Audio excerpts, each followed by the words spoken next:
Hello दोस्तों। तो आज मैं आपके सामने लाया हूँ आदि पुरुष मूवी के बारे में चल रहे विवाद के ऊपर रवीश कुमार जी की एक रिपोर्ट, जिसमें उन्होंने मनोज तिवारी पर हमला करते हुए बताया है कि अगर मनोज तिवारी की जगह कोई और होता, जुनैद अंसारी, तो उसने अपनी रिपोर्ट में कुछ हल्का सा हनुमान जी के बारे में कुछ बात कह दी थी, तो उसको जेल हो गई। और मनोज तिवारी ने इतना कुछ अपशब्द हनुमान जी के द्वारा करवाए गए हैं, तो अब भी उसका कुछ हाल नहीं हुआ और वो अब भी खुला घूम रहा है। ना ही उस मूवी का बायकॉट हुआ, और हालांकि उसने अभी तक 300 करोड़ रुपए की कमाई कर चुकी है वो, और मनोज तिवारी को एक अवार्ड भी मिलने वाला है। चलिए इस वीडियो के माध्यम से आज हम देखने वाले हैं रवीश कुमार जी ने क्या बताया है इसमें। चलिए शुरू करते हैं। नमस्कार, मैं रवीश कुमार। आदि पुरुष के मनोज पुरुष ने एक बयान दे दिया है। आज तक चैनल पर कहा है कि बजरंगबली भगवान नहीं है, हमने उन्हें भगवान बनाया है। ये मनोज पुरुष के श्री वचन है। कोई नास्तिक कहे कि ईश्वर का अस्तित्व नहीं है तो बात समझ में आती है, लेकिन दिन रात आस्था के नाम पर ललकारने वाले एक दिन कहने लग जाएं कि बजरंगबली भगवान नहीं है, हमने उन्हें भगवान बना दिया, तो इसलिए भी चुप रहना चाहिए कि मनोज मोदी सिस्टम के बहुत बड़े भक्त है ना। अगर नहीं होते तो इस विवाद के बाद सूचना प्रसारण मंत्रालय मनोज को गोवा में होने वाले अंतर्राष्ट्रीय फिल्म समारोह के लिए मनोनीत नहीं करता। मनोज को प्रसून जोशी के साथ स्टीयरिंग कमेटी का सदस्य बनाया गया है। राज्यसभा सांसद प्रियंका चतुर्वेदी ने अखबार में छपी इस खबर को ट्वीट करते हुए लिखा है कि जो हमारे धर्म के नायकों को अपमानित कर रहा है उसे मंत्रालय मनोनीत कर रहा है। यह तस्वीर तो आपने देखी होगी। मनोज ने खुद बताया है कि बिना अपॉइंटमेंट के ही प्रधानमंत्री से मुलाकात कर ली। कितने ही मुख्यमंत्रियों ने मनोज को टाइम दिया। आदि पुरुष का ट्रेलर देखा, मनोज ने सुरक्षा मांगी नहीं कि मुंबई पुलिस ने हाँ कर दी। अब इतने पावरफुल मनोज बजरंगबली पर दावा कर दें कि हमने उन्हें भगवान बनाया है, तो इसके लिए आप सभी को मनोज से ही माफी मांगनी चाहिए। याद रखिएगा, जब मन की बात का 100वां एपिसोड पूरा हुआ तब उसके लिए एक डॉक्यूमेंट्री बनी जिसका नरेशन मनोज लोग खतरा खतरा चिल्लाने लग जाते। जुबैर को एक गुमनाम ट्विटर हैंडल हनुमान भक्त की शिकायत पर गिरफ्तार कर लिया गया था। उस हैंडल ने बजरंगबली के अपमान का हवाला देते हुए दिल्ली पुलिस से ट्वीट में शिकायत कर दी और कार्रवाई की मांग कर दी, जबकि जुबैर का ट्वीट 1983 की फिल्म किसी से ना कहना का एक फ्रेम था और 4 साल पहले पोस्ट किया गया था। 8 महीने पहले चालू किए गए उस हैंडल से सिर्फ यही एक ट्वीट किया गया, लेकिन दिल्ली पुलिस ने फौरन कार्रवाई करते हुए शिकायत के 1 हफ्ते के भीतर जुबैर को गिरफ्तार कर लिया। ये है हमारे मीडिया रिपोर्ट में देखिए तो अभी तक पता नहीं है कि हनुमान भक्त हैंडल से किसने ट्वीट किया। यही फर्क है मनोज मुंतशिर होने में और जुबैर होने में, जो किसी प्यू फ्यू रिसर्च में नहीं आता है। आदि पुरुष ने हिंदू धर्म को लेकर अभिव्यक्ति को एक नई आजादी दी। ये बहुत बड़ा योगदान दिया है। मैं इसे मनोज योगदान कहता हूं, जिसे युगों युगों तक याद रखा जाएगा। 2014 से मोदी के राजनीतिक सिस्टम के लोग दूसरों की इस आजादी पर यह कहकर धावा बोलने लग जाते थे कि संविधान भी अभिव्यक्ति की पूरी छूट नहीं देता, कुछ अंकुश लगाता है। मगर यही लोग जिस तरह से मनोज को कुछ भी बोलने की छूट दे रहे हैं, उससे लगता है कि संघ परिवार और हिंदू रक्षक सेनाओं में अभिव्यक्ति की व्यापक समझ पैदा हो गई है। मेरी राय में मनोज को अभिव्यक्ति का नए सिरे से आदि पुरुष घोषित कर देना चाहिए।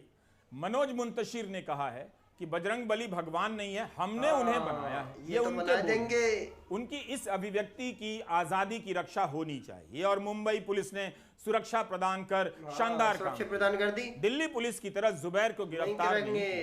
सिस्टम के आदमी को बचाना हर किसी का कर्तव्य होना चाहिए, वरना उसके प्रकोप से अफसर नहीं बच पाएगा। इसे व्यंग्य भी समझें और यह भी जान लें कि ज्यादा सीरियस होंगे तो बीमार पड़ जाएंगे। इन दिनों गीता प्रेस को गांधी शांति पुरस्कार देने पर विवाद हो रहा है। गांधी के आदर्शों पर चलते हुए शांति कायम करने में गीता प्रेस की क्या भूमिका है? खैर, हम इस विवाद पर इस वीडियो में समय नहीं गंवाना चाहते हैं। आपको गीता प्रेस के इस कल्याण अंक की एक कॉपी दिखाना चाहते हैं। इसे गीता प्रेस ने ही छपवाया है, छापा है, और इसका नाम है हनुमान अंक।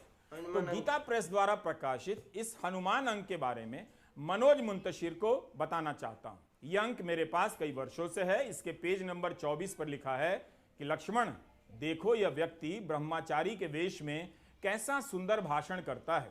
अवश्य ही इसने संपूर्ण शब्द शास्त्र बहुत प्रकार से पढ़ा है। इसने इतनी बातें कही, किंतु इसके बोलने में कहीं कोई भी अशुद्धि नहीं आई।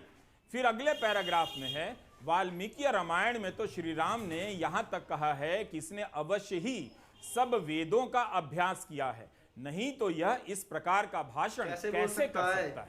तो आपने देखा कि बजरंगबली की विद्या और विनम्रता की कितनी तारीफ है, उनके भाषण देने की कितनी तारीफ है। प्रभु श्री राम ही बजरंगबली की तारीफ कर रहे हैं, लेकिन संवाद लिखने वाले मनोज कह रहे हैं कि बजरंगबली दार्शनिक की तरह बात नहीं करते हैं।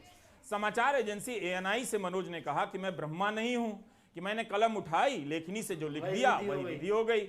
बोल भी रहे हैं और सफाई भी दिए जा रहे हैं। कह रहे हैं कि मैं बजरंगबली को समझने का प्रयास कर रहा हूं। गजब ही है मनोज को गीता प्रेस का यह हनुमान अंक पढ़ना चाहिए और गीता प्रेस वालों को भी मनोज के इस बयान पर कोई टिप्पणी देनी चाहिए। यही नहीं, फिल्म रिलीज से एक दिन पहले दैनिक भास्कर को इंटरव्यू देते हैं और कहते हैं कि आदि पुरुष नई पीढ़ी की रामायण है। यही नहीं, आदि पुरुष और रामायण में फर्क पूछा गया तो उनके दिए जवाब के अनुसार केवल आधुनिक VFX का फर्क है। जब विवाद हुआ तो कहने लग गए कि हूबहू रामायण नहीं है, प्रेरित है। अब कहते हैं कि बजरंगबली को समझने का प्रयास कर रहा हूं। अब समझने का प्रयास कर रहे हैं। के वीडियो में हमने आपको बताया कि नेपाल में काठमांडू समेत कुछ शहरों में सीता के भारत की बेटी बताए जाने पर ऐतराज करते हुए हिंदी फिल्मों को बैन कर दिया गया। आज खबर आई है कि निर्माता टी सीरीज ने काठमांडू के मेयर और नेपाल के फिल्म बोर्ड को माफी मांगते हुए पत्र लिखा है कि अगर नेपाल के लोगों की भावनाओं को ठेस पहुंची है तो हम माफी मांगते हैं, हमारा ऐसा कोई इरादा नहीं। लिख दिया। जिस वाक्य से आपको आपत्ति है उसमें सीता माता के बारे में बात नहीं हो रही थी, पर भारत की सभी बेटियों की बात हो रही थी। कमाल है।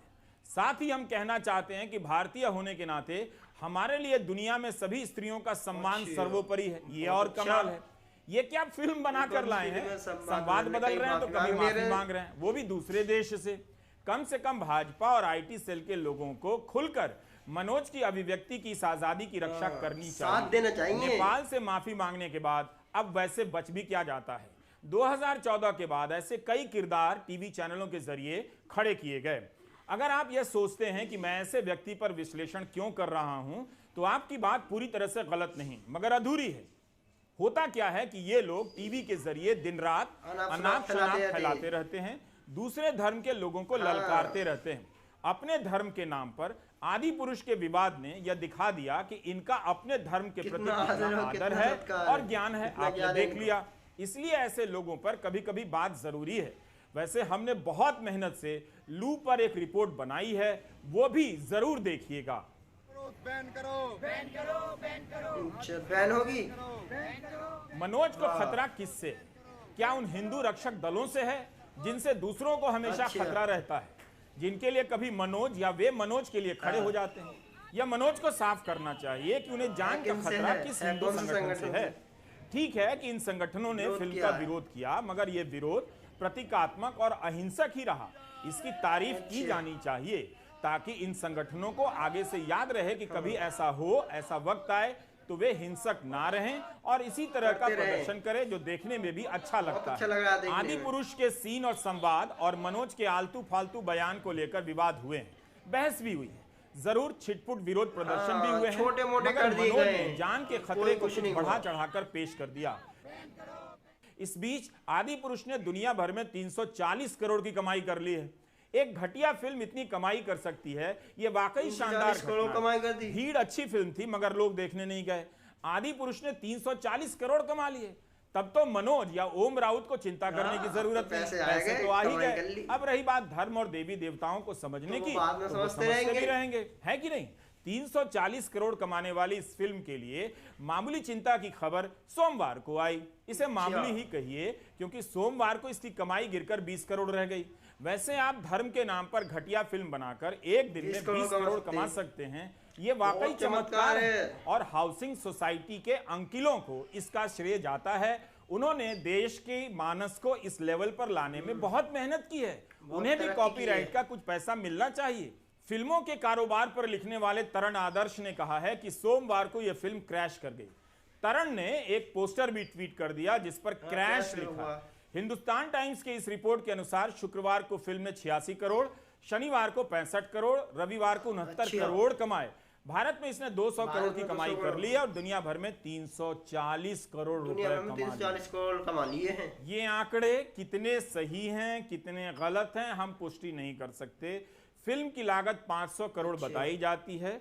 इस तरह के दावों की कॉपी कैसे चेक होती है, कौन जाकर देखता है 500 करोड़ लगा भी है या नहीं, मैं नहीं जानता। कमाई को लेकर इंडियन एक्सप्रेस का विश्लेषण हिंदुस्तान टाइम्स से थोड़ा अलग है। एक्सप्रेस के विश्लेषण के अनुसार हिंदी में यह फिल्म पिट गई है, 37 करोड़ की ही कमाई हो पाई। एक्सप्रेस ने लिखा है कि हिंदी में इस फिल्म में 4 दिनों के भीतर 113 करोड़ की कमाई की। इसे देखकर लगता है कि यह फिल्म भूषण कुमार की फिल्म भूल भुलैया 2 का रिकॉर्ड नहीं तोड़ पाएगी। भूल भुलैया 2 ने 2022 में 185 करोड़ की कमाई की थी। आदि पुरुष ने वीकेंड में कमाई के मामले में पठान के रिकॉर्ड को तोड़ दिया है, 313 करोड़ की कमाई की है। इस पूरे विवाद को आप केवल